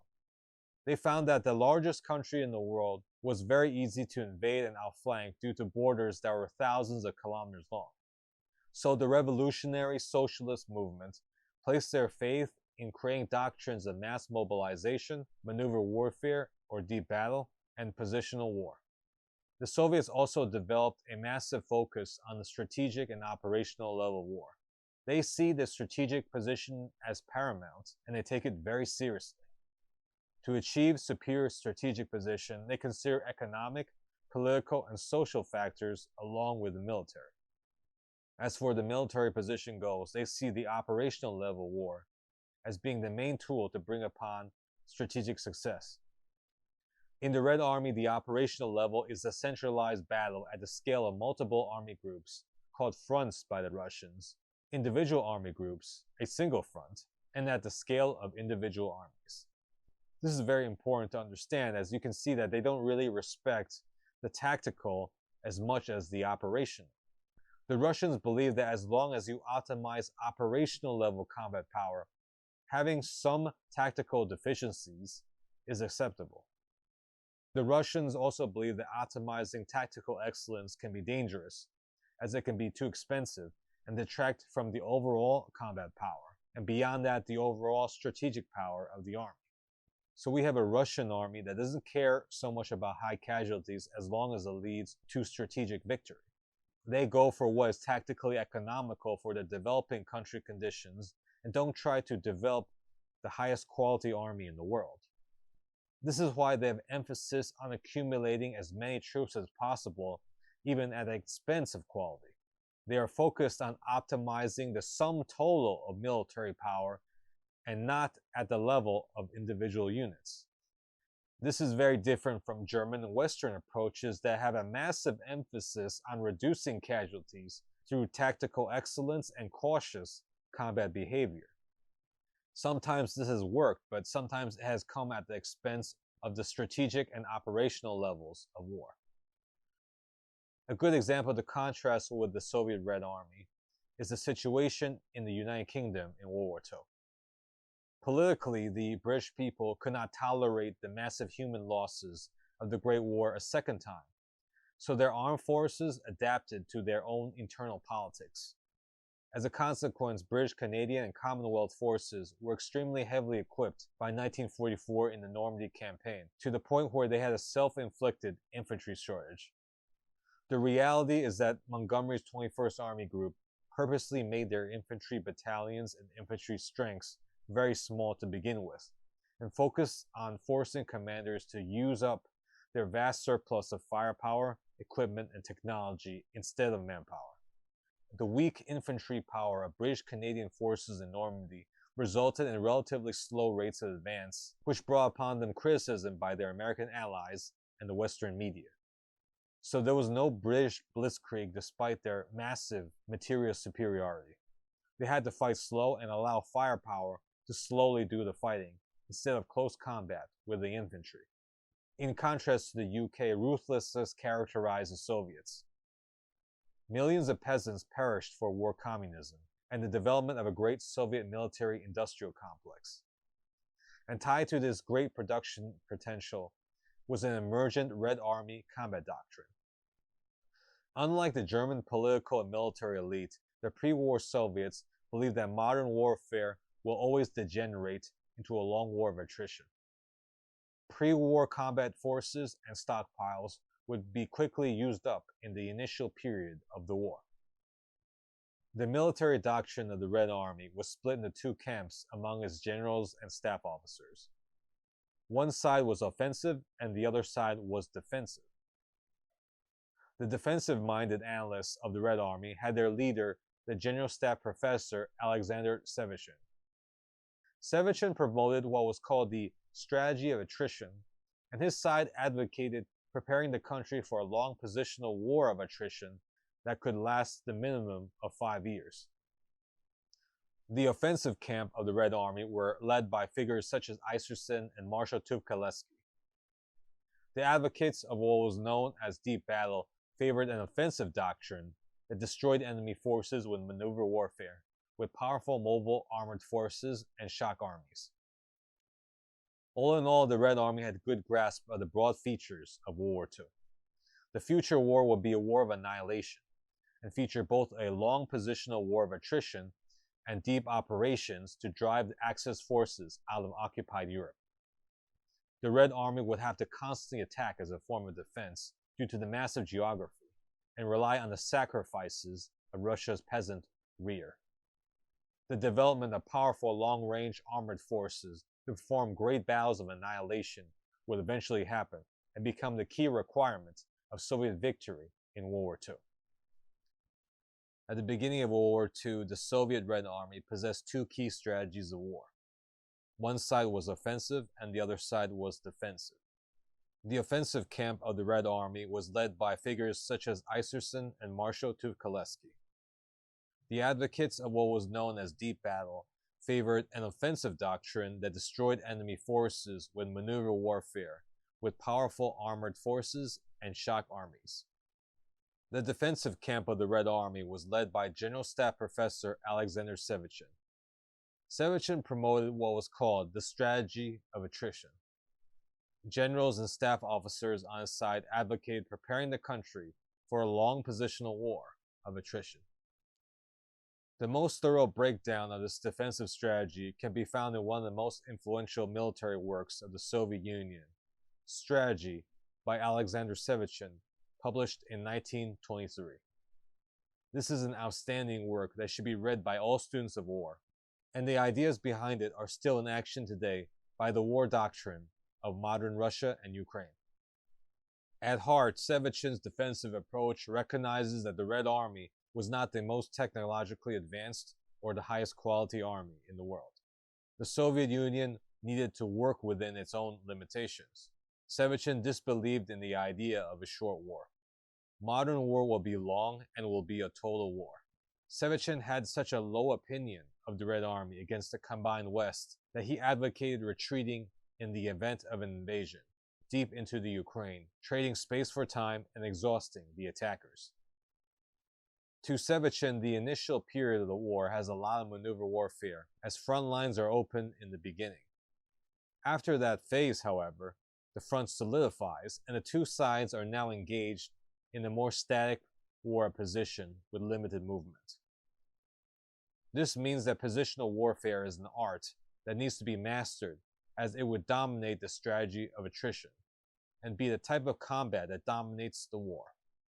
So Sevchin sees maneuver warfare as being a relatively short phase during the course of war. Sevchin believes that catastrophic attrition of the enemy, not just in military terms, but economic, social, and political, is the real path to sustainable victory. And for the nation that is engaging in a war of attrition, attrition is strongly connected to long-term economic, political, and military goals. In the Sevchin strategy of attrition, maintaining a strong defensive stance is paramount. Operations are characterized by limited aims, by drawing the enemy into an unfavorable position, while elevating one's own position in sequence. This means that the strategy of attrition should follow the path of least resistance. The Soviet state should gradually build up political, economic, and military capital until sufficient strength is accumulated for a final knockout blow. The strategic moves must be made to build up towards a final battle, where the decisive offensive to win the war must be waged, after leveraging political and economic aspects. Sevchin sees a final grand offensive against a massively attrited enemy, after a long war of a great many smaller attacks. Sevchin wants to be a jack of all trades. This is a philosophy of maximum flexibility in pursuit of final sustainable victory. Despite his great contribution to Soviet military strategy, fate would not be so kind to Sevchin, despite the fact that his ideas proved to be powerful and correct in the context of World War II. Sevchin was one of the 47,000 Red Army officers purged by Stalin, and he was executed in 1938 under fraudulent charges of treasonous activity. Parallel to the combat doctrine of attrition was a sophisticated theory of waging war with deep operations by executing maneuver warfare and breakthrough tactics. In World War II, they used deep battle to advance hundreds of kilometers with forces as large as multiple army groups in order to encircle and destroy entire enemy armies. Many of the key works about deep battle were written by the Red Army's leading operational theorist in the 1930s, Georgy Iserson.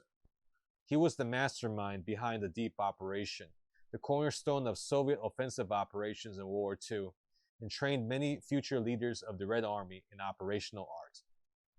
The book, The Architect of Soviet Victory in World War II, The Life and Theories of G.S. Iserson by Richard W. Harrison, provides an expert history on how the concept of deep operations was developed in the Red Army by following the path of Iserson's career. In the beginning, Iserson and other Red commanders were heavily influenced by their joint exercises with the post-war German army, the Reichswehr, in the 1920s. In Iserson's opinion, the German military had tactical superiority. The Red Army was much inferior in quality. At all levels, Russia's army was too slow operating and indecisive in comparison with weak control mechanisms over troops. He noted that the German army's decision cycle was very fast and reliant on verbal communications rather than written orders. All of this experience showed Iserson that the Red Army must be centralized with a top-down control mechanism. Wars would be waged with the troops being ruthlessly controlled and must strictly obey the orders from above in order to carry out the offensive operation with a united assault. All of the army's efforts must be concentrated on the most important goals. In 1925, Iserson was transferred back to Moscow as the section chief of the Red Army's operational directorate. From this vantage point, his career would have profound influence in the development of deep battle and the training of Red Army commanders in this operational art. In the 1920s, the concept of the heavily equipped and powerful shock army emerged. This was designed to deliver combined arms attacks 100 kilometers into the depth of the enemy defense. The Soviets hoped that the fastest possible rupture of the entire enemy front could occur following the encirclement and destruction of enemy forces defending that sector. Success in this phase would create conditions for the pursuit and decisive attacks against the flanks and rear of enemy forces occupying the remaining sectors of the front. But the Red Army would not do this with men alone. They would also do it with machines. By 1930, the concept of deep battle reached full recognition in Soviet military academic circles as a result of the efforts of Iserson and many leading thinkers, including Marshal Tukhaleski. The Red Army was already conducting map and field exercises and testing new offensive concepts. By 1936, deep battle was eventually codified in the Red Army's field manual. The new Red Army doctrine emphasizes combined arms, tanks, artillery, cavalry, ground attack aviation, fighters, bombers, reconnaissance, and other assets. Iserson's story ends in 1941, as he was purged and imprisoned along with 47,000 other Red Army officers by Stalin with made-up charges. By 1943, the deep operation in World War II proved instrumental to Russia's victory on the Eastern Front. But the conversion from theory to practice was by no means easy. It took years, and deep operations frequently failed in 1941 and 1942. Many Soviet generals and their staffs failed to perform the attacks properly. But all of these massive failures taught their staffs a lot of hard lessons, and Soviet leadership started getting better and better at executing offensive operations. It can be said that the deep operation reached maturity in 1944. As a rule, heavily reinforced combined arms armies, horse-drawn rifle divisions equipped with lots of infantry and artillery, with armored support, were responsible for the breakthrough and represented an evolutionary development of the Soviet shock army concept of the 1920s and 1930s. The most powerful exploitation tool of the deep operation was the tank army. They evolved to generally include 2 tank corps, 1 to 2 rifle divisions, and any number of smaller support units.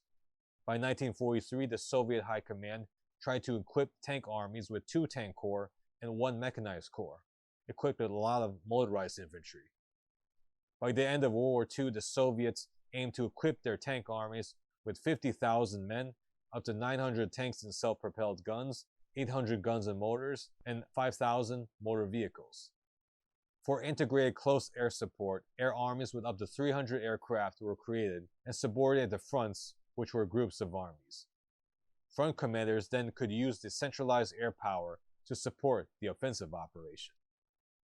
By 1944, the Soviets enlarged their attacks and converged on the strategic operation, involving 2 or more fronts attacking all at once. Operation Bagration, or Bagashone, was the most famous deep operation, with the Vistula-Oder offensive in 1945 being their greatest achievement. Deep battle proved to be decisive for the final Soviet victory in World War II. The flag raising over Berlin is probably the most iconic photo of the Eastern Front in World War II. But it never happened. This incident was entirely staged. The real victory banner of the Soviet Union was raised by soldiers of the 150th Rifle Division. No video or picture of the real flag raising survived the Battle of Berlin. The flag says 150th Rifle, Order of Kutuzov 2nd Class, Idrystra Division, 79th Rifle Corps, 3rd Shock Army, 1st Belarusian Front. This banner is now a sacred relic of the Russian people, symbolic of their final victory, but also of their unimaginable sacrifices that took the lives of over 20 million soldiers and civilians. It is red, like the lifeblood of over 29,617,000 Red Army soldiers dead, wounded, missing, and crippled, out of a sum total of 34 million soldiers. The three bannermen were Lieutenant Berest, Sergeant Yegorov, and Sergeant Kanteria, fighting under the command of Marshal Zhukov. These four men were, by modern standards, from incredibly impoverished backgrounds. Before the army, Lieutenant Berest was an orphan, Sergeant Yegorov was a partisan, and Sergeant Kanteria was a farm worker. Marshal Zhukov himself was from poor peasant stock and had 3 years of formal schooling. Outside of Russia's cities and its military-industrial complex, the Soviet Union was a third-world country. The Red Army of workers and peasants was filled with extremely tough men of austerity and suffering, and often tragedy. It is from the perspective of austerity and struggle which is vital to understanding the Red Army and the Soviet Union. The Red Army and the men who fought in it simply cannot be seen through Western eyes, whether in 1940 or in the comparably decadent times of today. I have 2 more of the best books on how to understand the Red Army in World War II. These 2 are on the organization and dynamic change of the Red Army during the war. The first book is Nemesis, the Red Army, 1930 to 1945 by Walter Dunn. Nemesis, the Red Army, 1930 to 1945 is an organizational history of the Red Army during World War II. It functions as a reference guide that can be repeatedly reused on the formation, organization, and structure of the Red Army. It focuses a lot on the development and dynamic change of the Red Army as it adapted to battlefield conditions. Chapters cover Soviet military doctrine, how the Red Army was created, pre-World War II history, wartime mobilization and manpower, the evolution of the Rifle Division, the Soviet replacement system, formation and organization of the tank forces, refining the tank forces, tank crew replacements and training, artillery doctrine and organization, artillery weapons and munitions, and tank destroyers.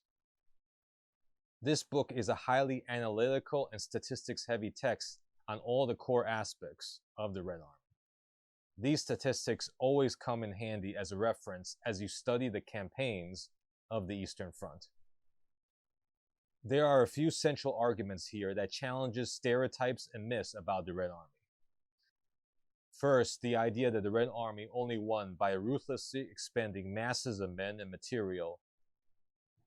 Nemesis, the Red Army, argues with a lot of statistical data that the Soviet Red Army did not win not only due to superior numbers, but also the unique way that they organized their resources, which is very different to how Western forces manage things. The Red Army organized their material resources from the perspective of austerity and less than ideal conditions. Organizational and tactical improvements played a critical part in the victory. The Red Army started out with so many failures, but Soviet generals and planners figured out how to recreate their army from the ashes of defeat in 1941, so it could finally win. A critical factor in Soviet victory was that being poor and austere people, there is an obvious lack of concern the Russians had for appearances. 3 things in particular symbolizes everything about their weapons and equipment production. The soldiers of the Red Army have some of the most ugly and crudely manufactured uniforms and battle dress of World War II. They wore a canvas bag on their back. They produced 6 million simple but effective PPSH-41 submachine guns. They produced 57,300 crude but effective T-34 tanks. The Germans could not match the production of all of these cheap weapons, and these masses were brought down on them and used to defeat them.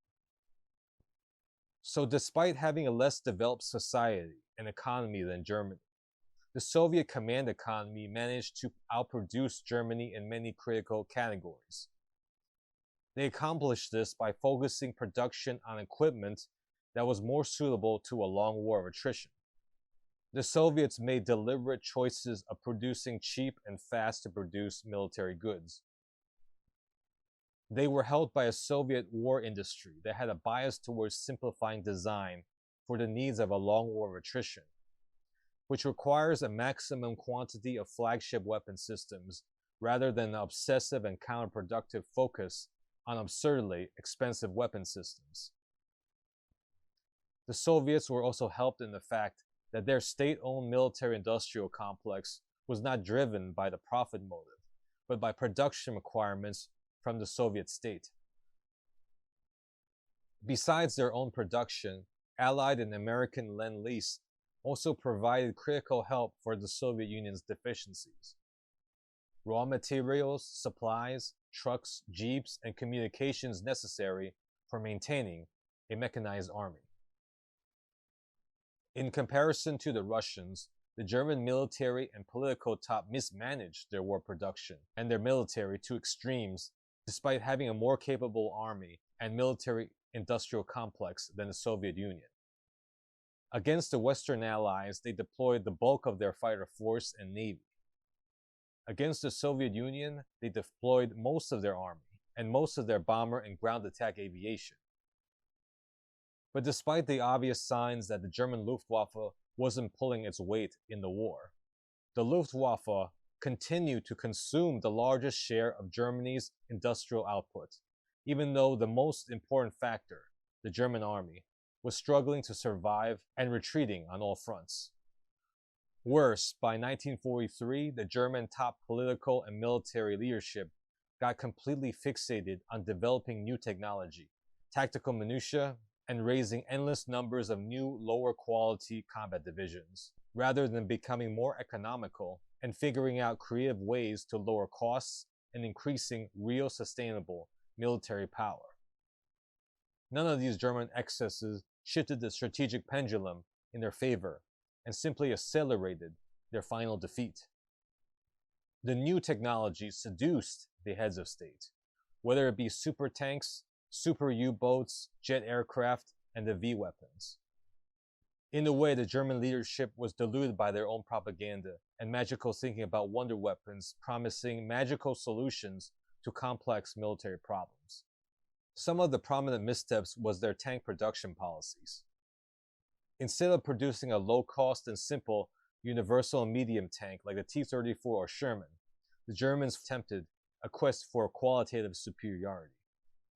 They doubled down on the disease of over-engineering and over-complexity. The wrong designs fed into their industry, degrading their production capabilities to the extreme, and made their armored fighting vehicles very slow to manufacture.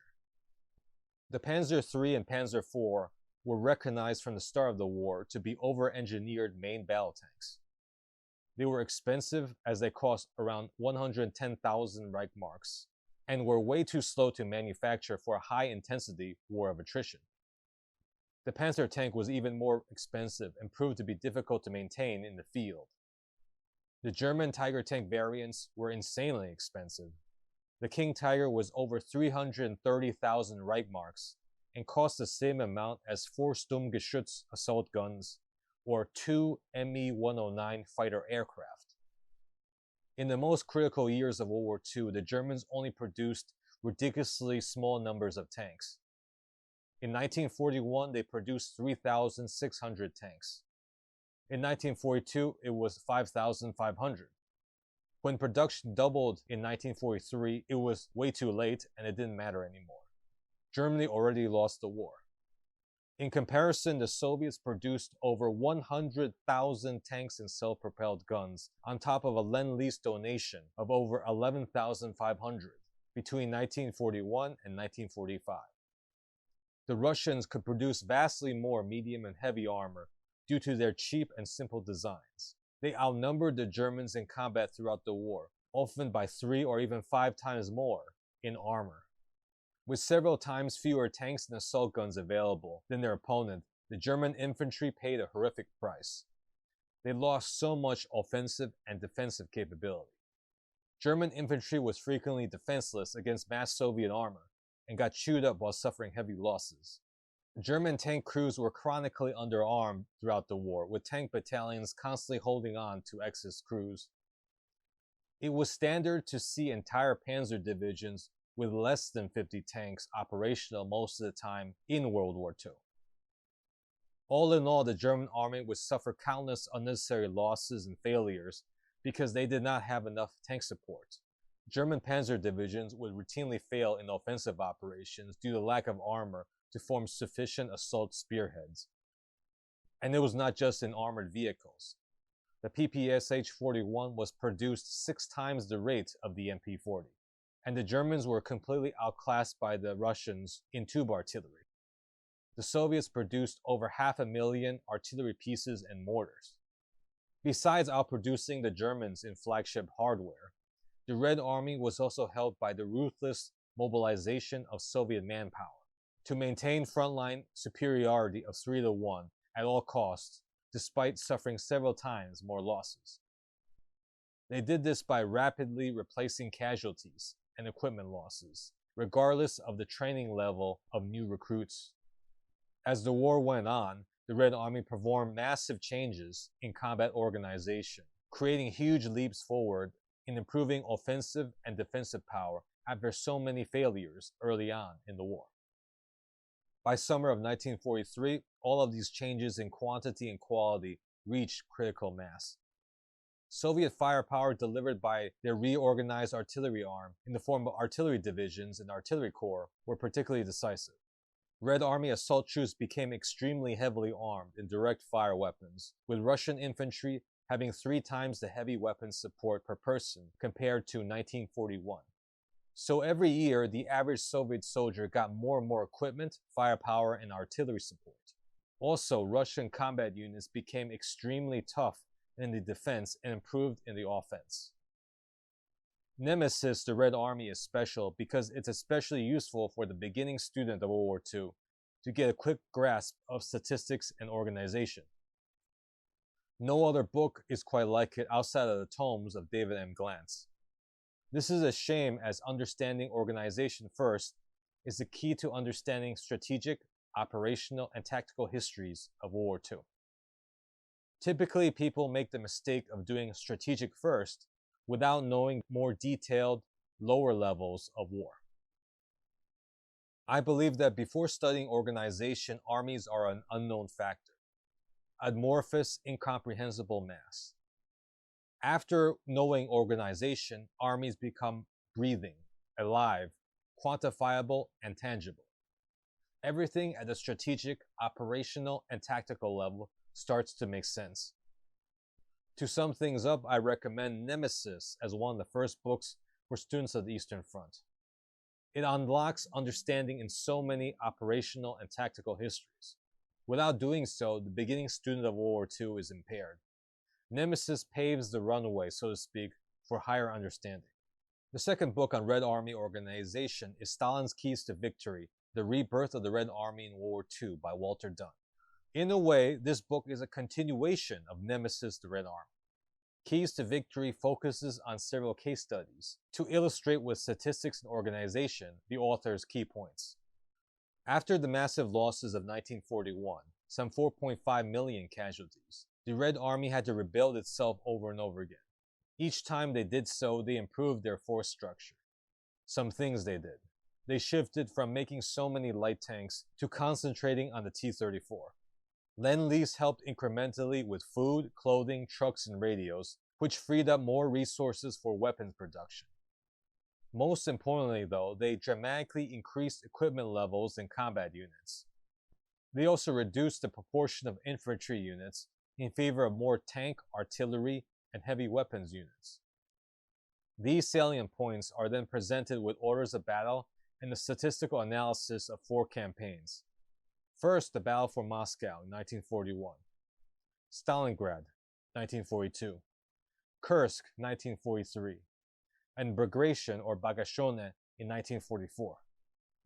The author focuses on the condition of the Soviet war economy.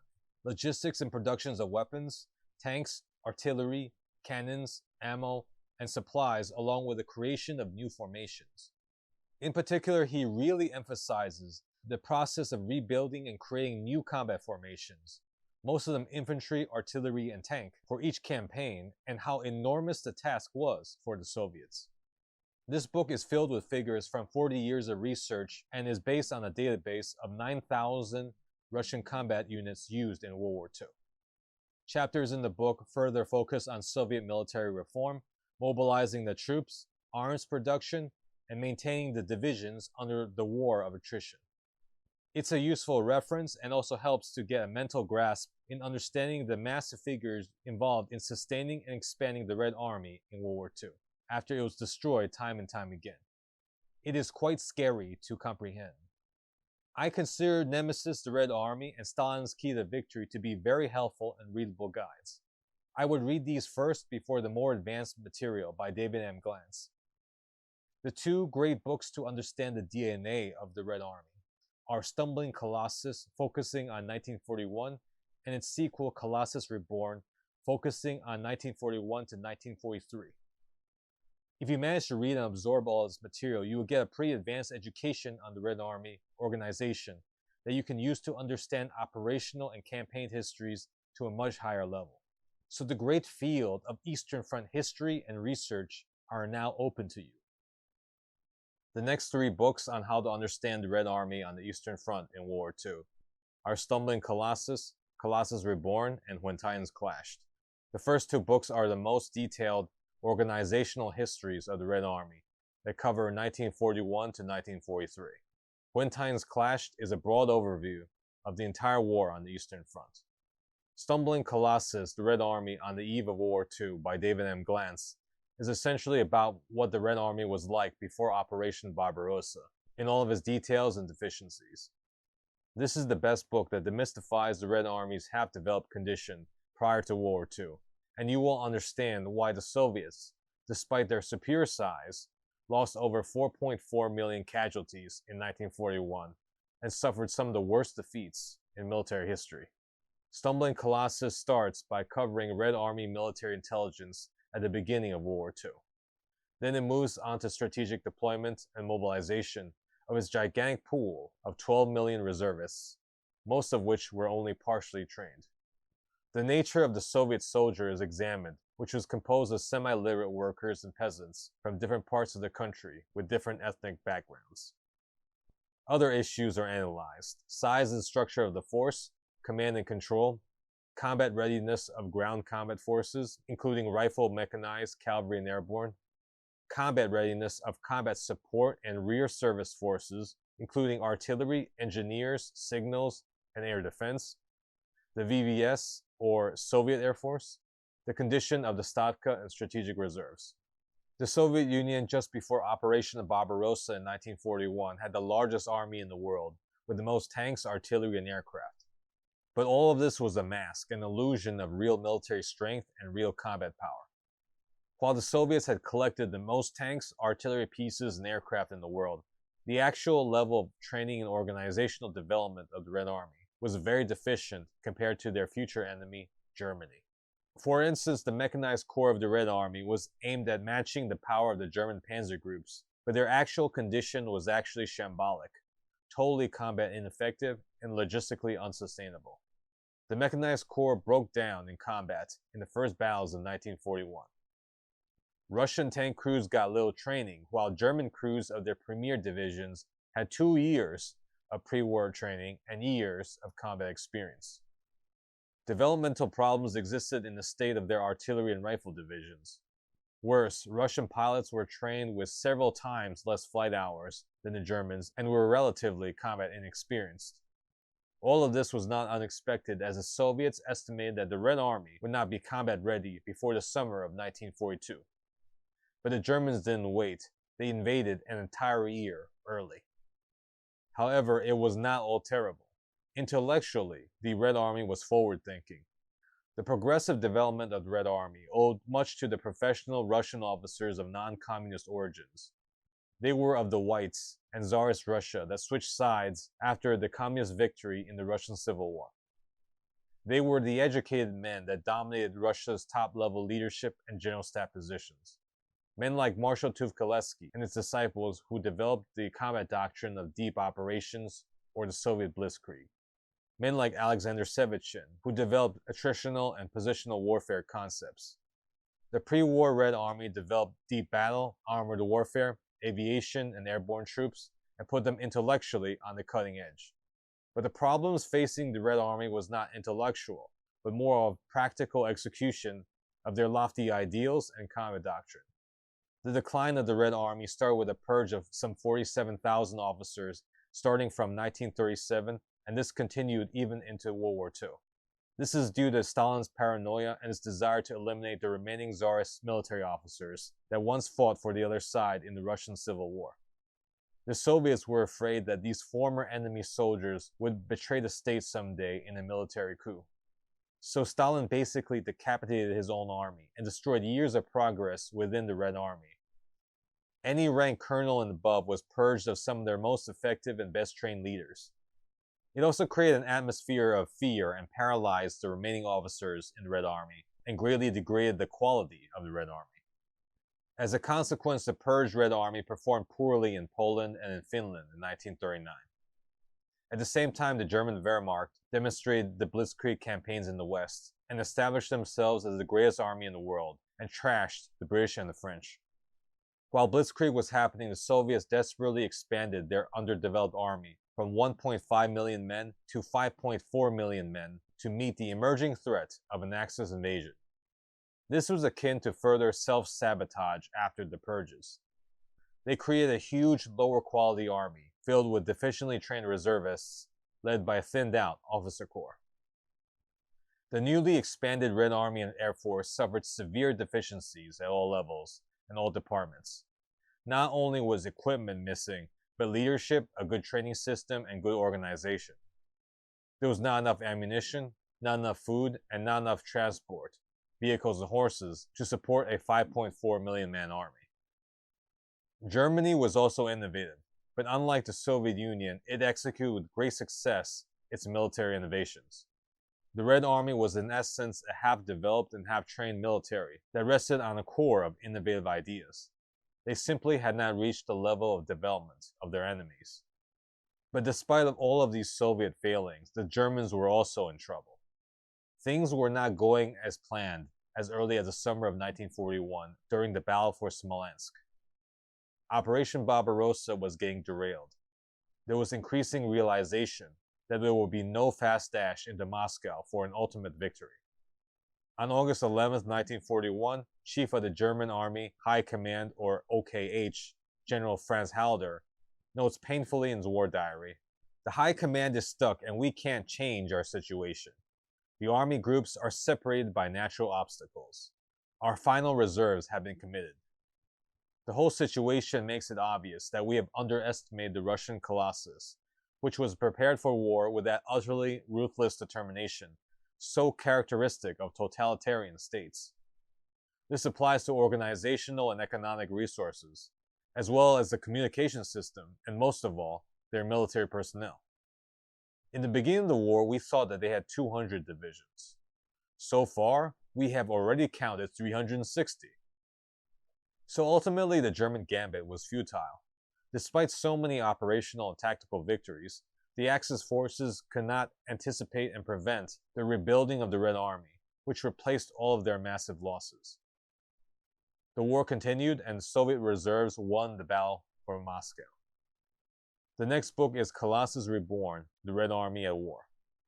This is a sequel to Stumbling Colossus, which focuses on the Red Army's painful but ultimately successful reform process after most of the army was destroyed in 1941.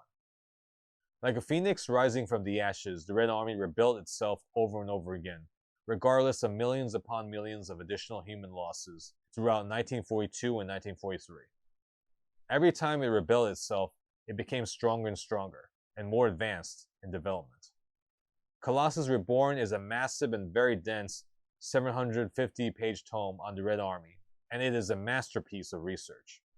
This book provides an absolutely astonishing level of detail on the Red Army organization and operations, in what the Russians refer to as the first and second periods of the war. Colossus Reborn covers strategy, doctrine, infantry, armor, artillery, engineer, combat support, air force, leadership, and training.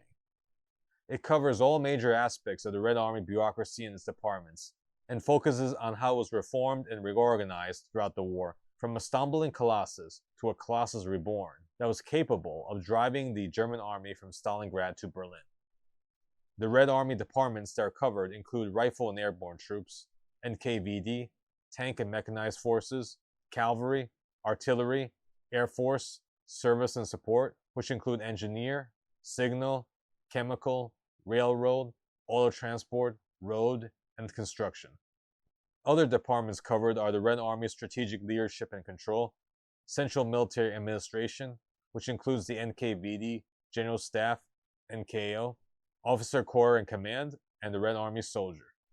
Colossus Reborn further provides orders of battle and a comprehensive organizational layout. It's extremely detailed and statistics heavy.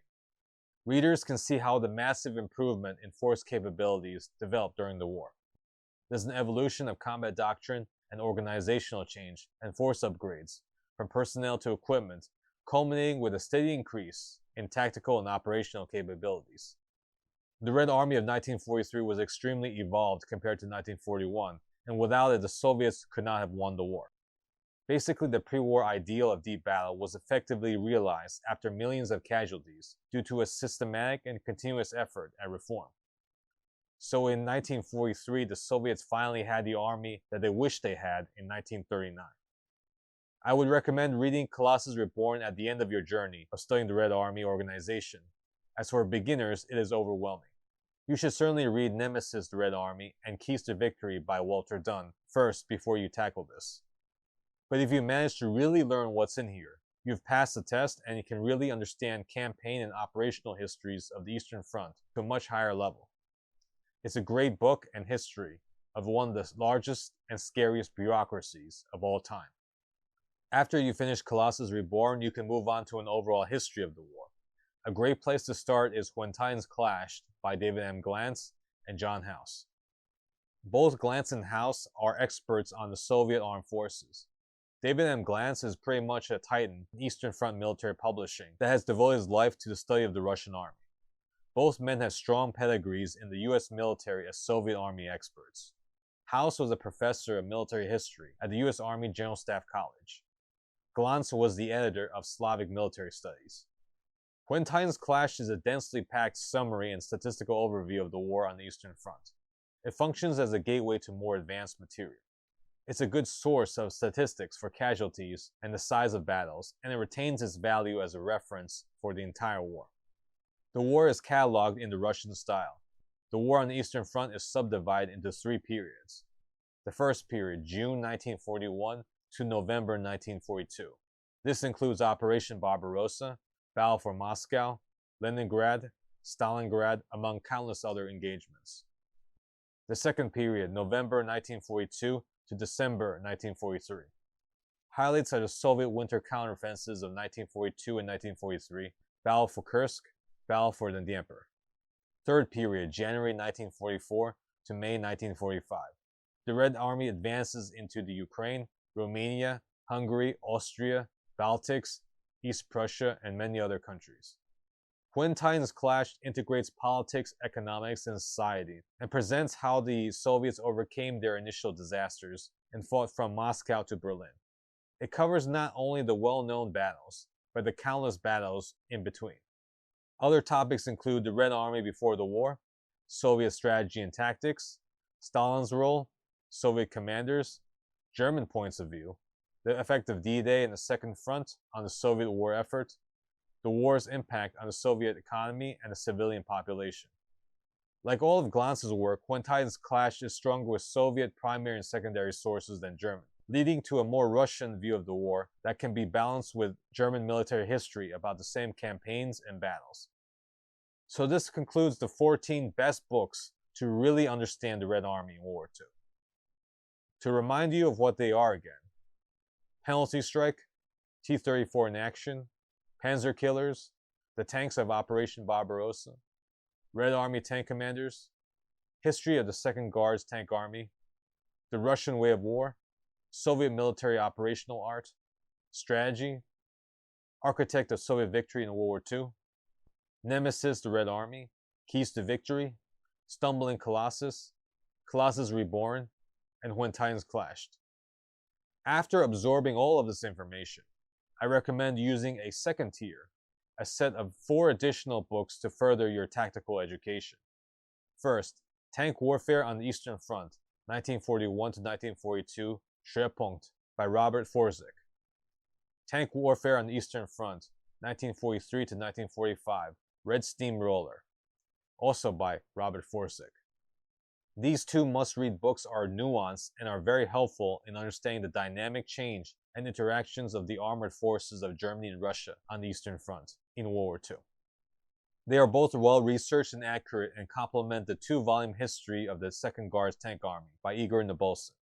Then, after you finish up with armored warfare, you should move on to studying the Soviet Combined Arms Infantry Army. These infantry armies are the most common formation of the Red Army on the Eastern Front. Thankfully, in the West, there are 2 good infantry army histories that deep dive into the armies. These are the 64th Army at Stalingrad, 1942 to 1943, a day-to-day account of a Soviet Combined Arms Infantry Army during the Battle for Stalingrad. The 7th Guards Army from Kursk to Prague, 1943 to 1945, a day-to-day account of a Soviet Guards Combined Arms Infantry Army. Students of the Battle for Stalingrad will recognize the 64th Army under the command of General Shumilov, alongside the more famous 62nd Army under Marshal Zhukov. As a recognition of the 64th Army's achievements, it was elevated to the status of the 7th Guards Army and employed in offensive operations in the second half of World War II. After reading these 4 additional books, you've read 18 of the best books about the Red Army on the Eastern Front in World War II. So from now on, you can read any advanced material on the battles and campaigns of the Eastern Front with a high level of understanding of the organizational and tactical dynamics of the Red Army and its combat units. You will also be literate in reading Russian military primary source documents, either translated or in Russian. About 16 years ago, I embarked on a quest to understand the Red Army on the Eastern Front in World War II. In 2009, I tried to read To the Gates of Stalingrad, Soviet-German Combat Operations, April to August 1942, the Stalingrad Trilogy, Volume 1, by David M. Glantz. This massive multi-tome project was a few thousand pages long, and it remains the most definitive operational history of Stalingrad, one of the greatest battles in human history. I initially tried to read this book for a few days, and I found a lot of it to be indecipherable. I understood the German side of things, but not the Soviet. Clearly, the Soviet Red Army is very different from Western forces. Using the same mindset as the West was clearly the wrong move. So I sought out help. I wrote to a historian of the Eastern Front, and he provided me with a list of books for my Red Army education. I read every book one by one, and I read the epic Stalingrad trilogy without any problems. I included about half of the historian's recommended list in my list of the 14 best books on how to understand the Red Army on the Eastern Front in World War II. So the excellent advice that the historian gave me, I now pass to you. To remind you again of what they are, the 14 best books to really understand the Red Army: Penalty Strike, T-34 in Action, Panzer Killers, The Tanks of Operation Barbarossa, Red Army Tank Commanders, History of Second Guards Tank Army, The Russian Way of War, Soviet Military Operational Art, Strategy, Architect of Soviet Victory in World War II, Nemesis, the Red Army, Stalin's Keys to Victory, Stumbling Colossus, Colossus Reborn, and When Titans Clashed. Then I recommend a Tier 2 composed of 4 additional books to complete your tactical education. These are Tank Warfare in the Eastern Front 1941 to 1942, and its sequel Red Steamroller that covers tank warfare in 1943 to 1945. After that, you should tackle the 64th Army at Stalingrad and the 7th Guards Army from Kursk to Prague. After reading these 18 books, you will become completely literate in the Red Army in World War II and will be able to read any advanced book on the subject with full understanding. You can even read primary sources either translated or if you can read Russian. The entire war on the Eastern Front is now open to you, and it's an amazing thing. But it's not over yet. I've selected the further 68 books, mainly the best campaign and battle histories. With the 18 discussed, this full list is now composed of the 86 best researched and most advanced books available in the West that cover the battles of the Red Army on the Eastern Front in World War II and that illuminate the Red Army. Most of these are from the Russian perspective, but some are also high-quality German sources. So you can continue on this journey from now on with more content than most of us will ever have time for. So I'll run through all 86 of the best books on the Red Army in World War II. They are in randomized order, and I posted the Goodreads link in the decision box below. Number 1 is The Price of Victory, the Red Army's Casualties in the Great Patriotic War. Operation Dawn's Left Wing, the Pursuit of the 1st Panzer Army, November 1942 to February 1943. Operation Dawn's Main Attack, the Soviet Southern Front's Advance to Rostov, January-February 1943.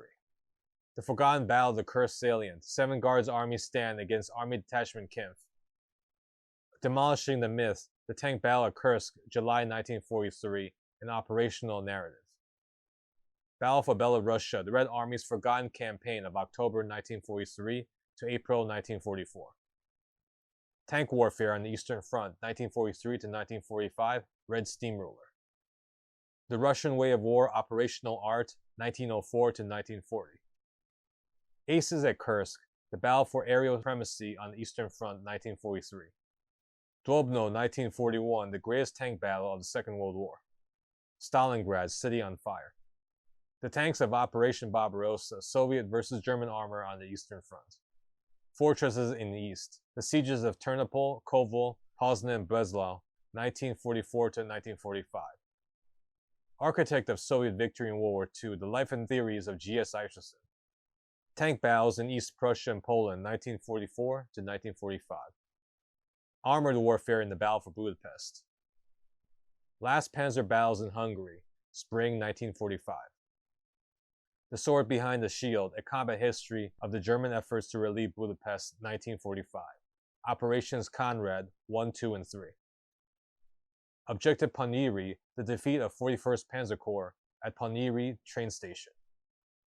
Stalingrad, New Perspectives on Epic Battle, Volume 1 and Volume 2. The 64th Army at Stalingrad, 1942 to 1943, a day-to-day account of a Soviet Combined Arms Infantry Army during the Battle for Stalingrad. The 7th Guards Army from Kursk to Prague, 1943 to 1945, a day-to-day account of a Soviet Guards Combined Arms Infantry Army. Island of Fire, the battle for the Barricade gun factory in Stalingrad. Kursk, the battle for Provica. The planning and preparations for the battle for Kursk, Volume 1. Air War over Kursk, turning point in the East. The first 5 volumes of Black Cross Red Star series. Volume 1, Operation Barbarossa, 1941. Volume 2, Resurgence, January to June 1942. Volume 3, Everything for Stalingrad. Volume 4, Stalingrad to Kuban, 1942 to 1943. Volume 5, Kuban to Kursk, April to July 1943. Days of Battle, Armored Operations North of the River Danube, Hungary, 1944 to 1945. Armored Champion, the top tanks of World War II. Bloody Streets, the Soviet assault on Berlin. Strategy. Penalty Strike, the Memoirs of a Red Army Penal Company Commander, 1943 to 1945. The Caucasus and Oil, the German-Soviet War in the Caucasus, 1942 to 1943. Tomb of the Panzerwaffe, the defeat of the 6th SS Panzer Army in Hungary, 1945. The 2-volume series Zimmer Barachev, German Operations West of Kiev, December 1943 to January 1944. Take Budapest, the Struggle for Hungary, Autumn 1944. The Rezev Slaughterhouse, the Red Army's Forgotten 15-month campaign against Army Group Center, 1942 to 1943. The two-volume history of the 2nd Guards Tank Army in World War II. The Vyazma Catastrophe 1941, the Red Army's disastrous stand against Operation Typhoon. Stalingrad Battle Axis 1, 2, and 3. Operation Barbarossa, the German invasion of Soviet Russia. Bloody Triangle, the defeat of Soviet army in Ukraine, June 1941. The Drive on Moscow, 1941. Where the Iron Crosses Grow, the Crimea, 1941 to 1944. Tank warfare on the Eastern Front, 1941 to 1942, Schwerpunkt. The defense of Moscow, 1941, the northern flank. From the Don to the Dnieper, Soviet offensive operations, December 1942 to August 1943. The two-volume series Endgame at Stalingrad, November 1942 to February 1943. After Stalingrad, the Red Army's Winter Offensive, 1942 to 1943. Kharkov, 1942, Anatomy of a Military Disaster. The Battle for Leningrad, 1941 to 1944. The Siege of Leningrad, 1941 to 1944, 900 Days of Terror. Operation Barbarossa, Invasion of Russia, 1941. The two-volume series Barbarossa Derailed, The Battle for Smolensk. To the Gates of Stalingrad, Soviet-German Combat Operations, April to August 1942. Armageddon in Stalingrad, September to November 1943. The Battle for Kursk.